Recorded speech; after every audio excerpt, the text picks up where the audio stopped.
সুরবালার সঙ্গে একত্রে পাঠশালায় গিয়াছি এবং বউ বউ খেলিয়াছি। তাহাদের বাড়িতে গেলে সুরবালার মা আমাকে বড় যত্ন করিতেন এবং আমাদের দুজনকে একত্র করিয়া আপনা আপনি বলা বলি করিতেন। আহা, দুটিতে বেশ মানায়। ছোট ছিলাম, কিন্তু কথাটার অর্থ একরকম বুঝিতে পারিতাম। সুরবালার প্রতি যে সর্বসাধারণের অপেক্ষা আমার কিছু বিশেষ দাবি ছিল, শেষ ধারণা আমার মনে বদ্ধমূল হইয়া গিয়াছিল। সেই অধিকার মদে মত্ত হইয়া তাহার প্রতি যে আমি শাসন এবং উপদ্রব না করিতাম তাহা নহে, সেও সহিংসুভাবে আমার সকল রকম ফরমাস খাটিত এবং শাস্তি বহন করিত। পাড়ায় তাহার রূপের প্রশংসা ছিল, কিন্তু বর্বর বালকের চক্ষে সেই সৌন্দর্যের কোনো গৌরব ছিল না। আমি কেবল জানিতাম সুরবালা আমারই প্রভুত্ব স্বীকার করিবার জন্য পিতৃগৃহে জন্মগ্রহণ করিয়াছে। এই জন্য সে আমার বিশেষ রূপে অবহেলার পাত্র। আমার পিতা চৌধুরী জমিদারের নায়েব ছিলেন। তাঁহার ইচ্ছা ছিল আমার হাতটা পাকিলেই আমাকে জমিদার সেরেস্তার কাজ শিখাইয়া একটা কোথাও গোমস্তাগিরিতে পবিত্র করাইয়া দিবেন। কিন্তু আমি মনে মনে তাহাতে নারাজ ছিলাম। আমাদের পাড়ার নীলরতন যেমন কলিকাতায় লেখাপড়া শিখিয়া কালেক্টর সাহেবের নাজির হইয়াছে, আমারও জীবনের লক্ষ্য সেরূপ অতুচ্ছ ছিল। কালেক্টরের নাজির না হইতে পারিত, জজ আদালতের হেড ক্লার্ক হইব, ইহা আমি মনে মনে নিশ্চয় স্থির করিয়া রাখিয়াছিলাম। সর্বদাই দেখিতাম আমার বাপ উক্ত আদালতজীবীগণকে অত্যন্ত সম্মান করিতেন।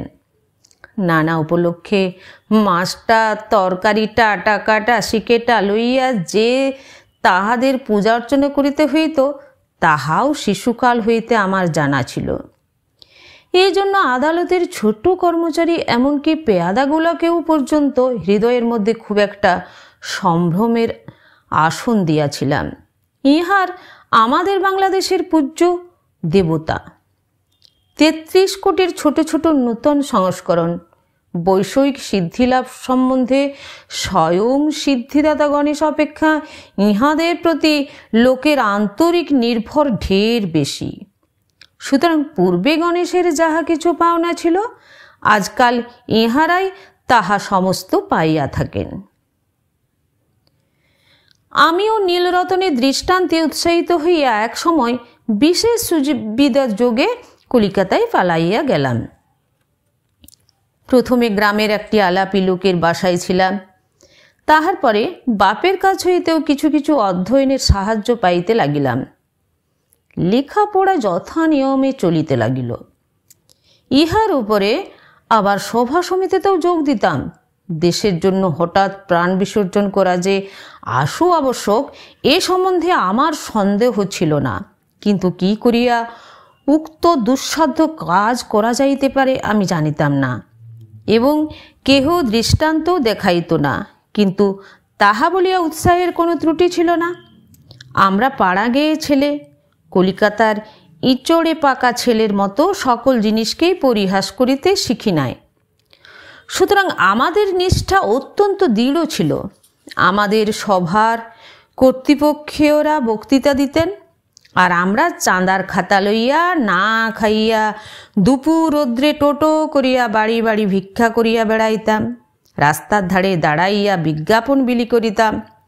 সভাস্থলে গিয়া বেঞ্চি চৌকি সাজাইতাম। দলপতির নামে কেহ একটা কথা বলিলে কোমর বাঁধিয়া মারামারি করিতে উদ্যত হইতাম। শহরের ছেলেরা এইসব লক্ষণ দেখে আমাদিগকে বাঙাল বলিত।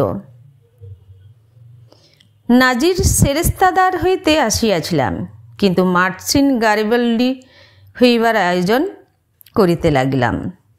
এমন সময়ে আমার পিতা এবং সুরবালার পিতা একমত হইয়া সুরবালার সহিত আমার বিবাহের জন্য উদ্যোগী হইলেন।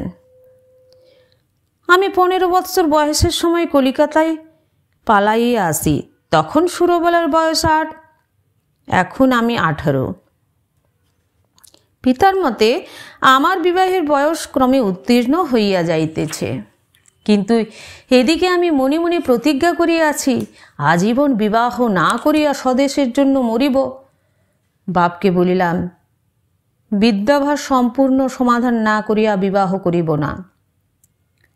2-4 মাস পরে খবর পাইলাম উকিল রামলোচন বাবুর সহিত সুরবালার বিবাহ হইয়া গিয়াছে।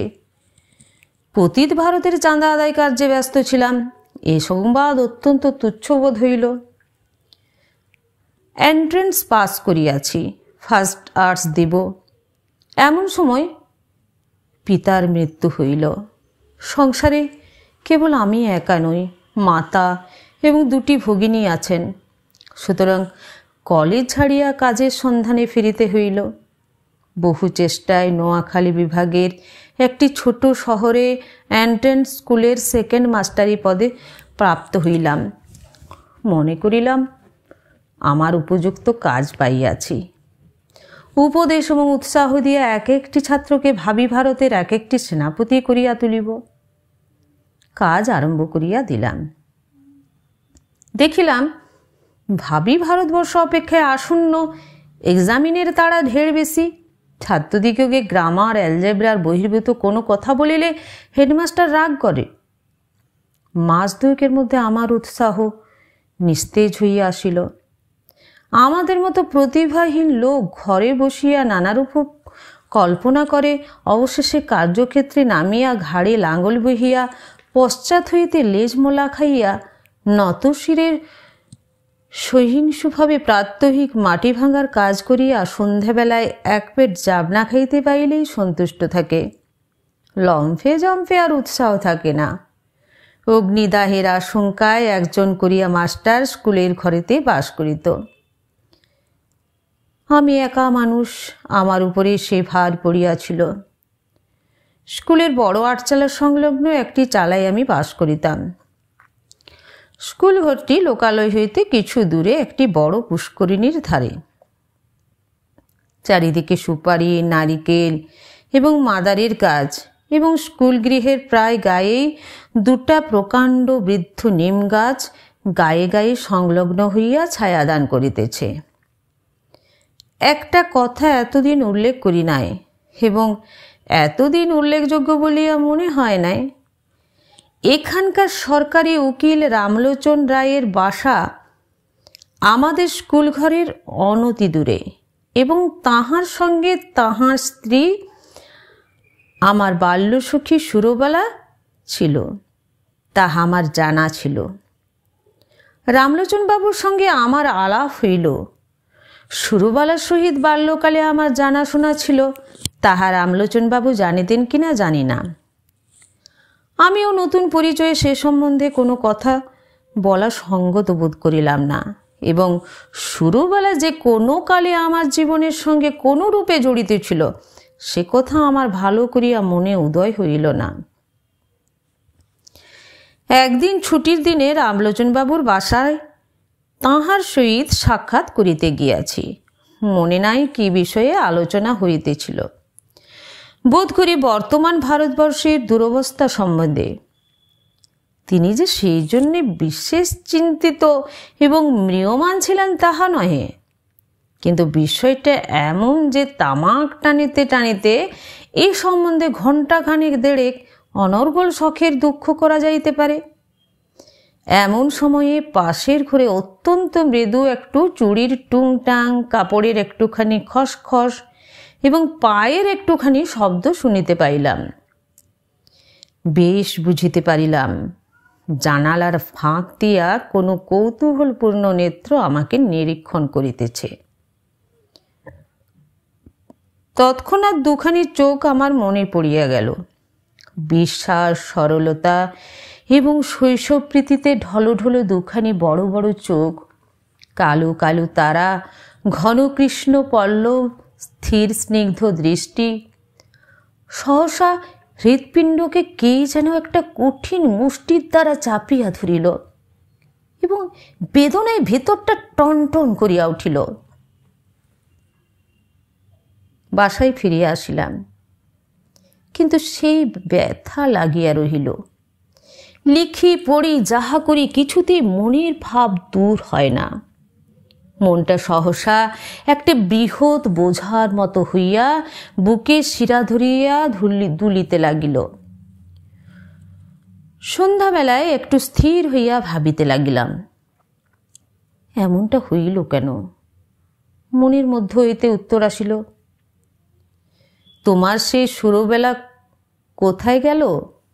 আমি প্রত্যুত্তরে বলিলাম, আমি তো তাহাকে ইচ্ছা করিয়াই ছাড়িয়া দিয়াছি, সে কি চিরকাল আমার জন্য বসিয়া থাকিবে? মনের ভিতরে কে বলিল, তখন যাহাকে ইচ্ছা করিলেই পাইতে পারিতে, এখন মাথা খুঁড়িয়া মরিলেও তাহাকে একবার চক্ষে দেখিবার অধিকারটুকুও পাইবে না। সেই শৈশবের সুরবেলা তোমার যতই কাছে থাকুক, তাহার চুরির শব্দ শুনিতে পাও, তাহার মাথা ঘষার গন্ধ অনুভব করো, কিন্তু মাঝখানে বরাবর একখানি করিয়া দেয়াল থাকিবে। আমি বলিলাম, তা থাক না, সুরবেলা আমার কে? উত্তর শুনিলাম, সুরবেলা আজ তোমার কেহই নয়, কিন্তু সুরবেলা তোমার কি না হইতে পারিত? সে কথা সত্য, সুরবেলা আমার কি না হইতে পারিত। আমার সবচেয়ে অন্তরঙ্গ, আমার সবচেয়ে নিকটবর্তী, আমার জীবনের সমস্ত সুখ দুঃখ ভাগিনী হইতে পারিত। সে আজ এত দূরে, এত পর, আজ তাহাকে দেখা নিষেধ, তাহার সঙ্গে কথা কওয়া দোষ, তাহার বিষয়ে চিন্তা করা পাপ। আর একটা রামলোচন, কোথাও কিছু নাই, হঠাৎ আসিয়া উপস্থিত, কেবল গোটা দুয়েক মুখস্থ মন্ত্র পড়িয়া সুরবালাকে পৃথিবীর আর সকলের নিকট হইতে এক মুহূর্তে ছো মারিয়া লইয়া গেল। আমি মানব সমাজে নতুন নীতি প্রচার করিতে বসি নাই, সমাজ ভাঙিতে আসি নাই, বন্ধন ছিঁড়িতে চাই না। আমি আমার মনের প্রকৃত ভাবটা ব্যক্ত করিতেছি মাত্র। আপন মনে যে সকল ভাব উদয় হয়, তাহা কি সবই বিবেচনা সঙ্গত? রামলোচনের গৃহভিত্তিক আড়ালে যে সুরবেলা বিরাজ করিতেছিল, সে যে রামলোচনের অপেক্ষাও বেশি করিয়া আমার, একথা আমি কিছুতেই মন হইতে তাড়াইতে পারিতেছিলাম না। এইরূপ চিন্তা নিতান্ত অসঙ্গত এবং অন্যায়, তাহা স্বীকার করি, কিন্তু অস্বাভাবিক নয়। এখন হইতে আর কোনো কাজে মনোসংযোগ করিতে পারি না। দুপুরবেলায় ক্লাসে যখন ছাত্রীরা গুনগুন করিতে থাকিত, বাহিরে সমস্ত ঝাঁ ঝাঁ করিত, ঈষৎ উত্তপ্ত বাতাসে নিম গাছের পুষ্পমঞ্জরীর সুগন্ধ বহন করিয়া আনিত, তখন ইচ্ছা করিত, কি ইচ্ছা করিত জানি না, এই পর্যন্ত বলিতে পারি, ভারতবর্ষের এই সমস্ত ভাবী আশাস্পদ দিগের ব্যাকরণের ভ্রম সংশোধন করিয়া জীবনযাপন করিতে ইচ্ছা করিত না। স্কুলের ছুটি হইয়া গেলে আমার বৃহৎ ঘরে একলা থাকিতে মন টিকিত না, অথচ কোনো ভদ্রলোক দেখা করিতে আসিলেও অসহ্য বোধ হইত। সন্ধ্যাবেলায় পুষ্করিণীর ধারে সুপারি নারিকেলের অর্থহীন মর্মধ্বনি শুনিতে শুনিতে ভাবিতাম, মনুষ্য সমাজ একটা জটিল ভ্রমের জাল। ঠিক সময়ে ঠিক কাজ করিতে কাহারও মনে পড়ে না, তাহার পরে বেঠিক সময়ে বেঠিক বাসনা লইয়া অস্থির হইয়া মরে। তোমার মতো লোক সুরবালার স্বামীটি হইয়া বুড়া বয়স পর্যন্ত বেশ সুখে থাকিতে পারিত। তুমি কি না হইতে গেলে গাড়িবাল্ডি এবং শেষে হইলে একটি পাড়া গে স্কুলের সেকেন্ড মাস্টার। আর রামলোচন রায় উকিল, তাহার বিশেষ করিয়া সুরবালারই স্বামী হইবার কোনো জরুরি আবশ্যক ছিল না। বিবাহের পূর্ব মুহূর্ত পর্যন্ত তাহার পক্ষে সুরবালাও যেমন, ভবশঙ্করীও তেমন। সেই কিনা কিছুমাত্র না ভাবিয়া চিন্তিয়া বিবাহ করিয়া সরকারি উকিল হইয়া দিব্য 5 টাকা রোজগার করিতেছে। যেদিন দুধে ধোঁয়ায় গন্ধ হয়, সেদিন সুরবালাকে তিরস্কার করে। যেদিন মন প্রসন্ন থাকে, সেদিন সুরবালার জন্য গহনা গোড়াইতে দেয়, বেশ মোটা সোটা চাপকান পরা, কোনো অসন্তোষ নাই। পুষ্করিণীর ধারে বসিয়া আকাশের তারার দিকে চাহিয়া কোনোদিন হা হুতাশ করিয়া সন্ধ্যা যাপন করে না। রামলোচন একটা বড় মোকদ্দমায় কিছুকালের জন্য অন্যত্র গিয়াছে। আমার স্কুল ঘরে আমি যেমন একলা ছিলাম, সেদিন সুরবালার ঘরেও সুরবালা বোধ করি সেইরূপ একা ছিল। মনে আছে, সেদিন সোমবার। সকাল হইতে আকাশ মেঘাচ্ছন্ন হইয়া আছে। বেলা 10টা হইতে টিপ টিপ করিয়া বৃষ্টি পড়িতে আরম্ভ করিল। আকাশের ভাবগতিক দেখে হেডমাস্টার সকাল সকাল স্কুলের ছুটি দিলেন। খণ্ড খণ্ড কালো মেঘ যেন একটা কি মহা আয়োজনে সমস্ত দিন আকাশময় আনাগোনা করিতে বেড়াইতে লাগিল। তাহার পর দিন বিকালের দিকে মুষলধারে বৃষ্টি এবং সঙ্গে সঙ্গে ঝড় আরম্ভ হইল। যত রাত্রি হইতে লাগিল, বৃষ্টি ও ঝড়ের বেগ বাড়িতে লাগিল। প্রথমে পূর্ব দিক হইতে বাতাস বহিতেছিল, ক্রমে উত্তর এবং উত্তর পূর্ব দিয়া বহিতে লাগিল। এ রাত্রে ঘুমাইবার চেষ্টা করা বৃথা। মনে পড়িল, এই দুর্যোগে সুরবালা ঘরে একলা আছে। আমাদের স্কুল ঘর তাহাদের ঘরের অপেক্ষায় অনেক মজবুত। কতবার মনে করিলাম তাকে স্কুল ঘরে ডাকিয়া আনিয়ে আমি পুষ্করিণীর পাড়ের উপর রাত্রি যাপন করিব, কিন্তু কিছুতেই মন স্থির করিয়া উঠিতে পারিলাম না।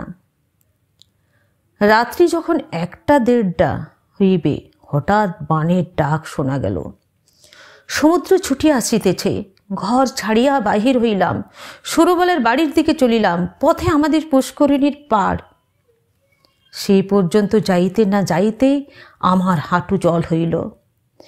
পাড়ের উপর যখন উঠিয়া দাঁড়াইলাম, তখন দ্বিতীয় আরেকটা তরঙ্গ আসিয়া উপস্থিত হইল। আমাদের পুকুরের পাড়ের একটা অংশ প্রায় 10-11 হাত উঁচু হইবে। পাড়ের উপরে আমিও যখন উঠিলাম, বিপরীত দিক হইতে আর একটি লোক উঠিল। লোকটি কে তাহা আমার সমস্ত অন্তরাত্মা, আমার মাথা হইতে পা পর্যন্ত বুঝিতে পারিল, এবং সেও যে আমাকে জানিতে পারিল তাহাতে আমার সন্দেহ নাই। আর সমস্ত জলমগ্ন হইয়া গেছে। কেবল 7-5-6 দ্বীপের উপর আমরা দুটি প্রাণী আসিয়া দাঁড়াইলাম। তখন প্রলয়কাল। তখন আকাশে তারার আলো ছিল না এবং পৃথিবীর সমস্ত প্রদীপ নিভে গিয়েছে। তখন একটা কথা বলিলেও ক্ষতি ছিল না, কিন্তু একটা কথাও বলা গেল না। কেহ কাহাকেও একটা কুশল প্রশ্নও করিল না। কেবল দুজনে অন্ধকারের দিকে চাহিয়া রহিলাম। পদতলে গাঢ় কৃষ্ণবর্ণ উন্মত্ত মৃত্যু স্রোত গর্জন করিয়া ছুটিয়া চলিল। আজ সমস্ত বিশ্ব সংসার ছাড়িয়া সুরবালা আমার কাছে আসিয়া দাঁড়াইয়াছে। আজ আমি ছাড়া সুরবালার আর কেহ নাই। কবেকার সেই শৈশবে সুরবালা কোন এক জন্মান্তর, কোন এক পুরাতন রহস্যান্ধকার হইতে ভাসিয়া এই সূর্যচন্দ্রালোকিত লোক পরিপূর্ণ পৃথিবীর উপরে আমারই পার্শ্বে আসিয়া সংলগ্ন হইয়াছিল। আর আজ কতদিন পরে সেই আলোকময় লোকময় পৃথিবী ছাড়িয়া এই ভয়ঙ্কর জনশূন্য প্রলয়ান্ধকারের মধ্যে সুরবালা একাকিনী আমার পার্শ্বেই আসিয়া উপনীত হইয়াছে। জন্মস্রোতে সেই নবকলিকাকে আমার কাছে আনিয়া ফেলিয়াছিল।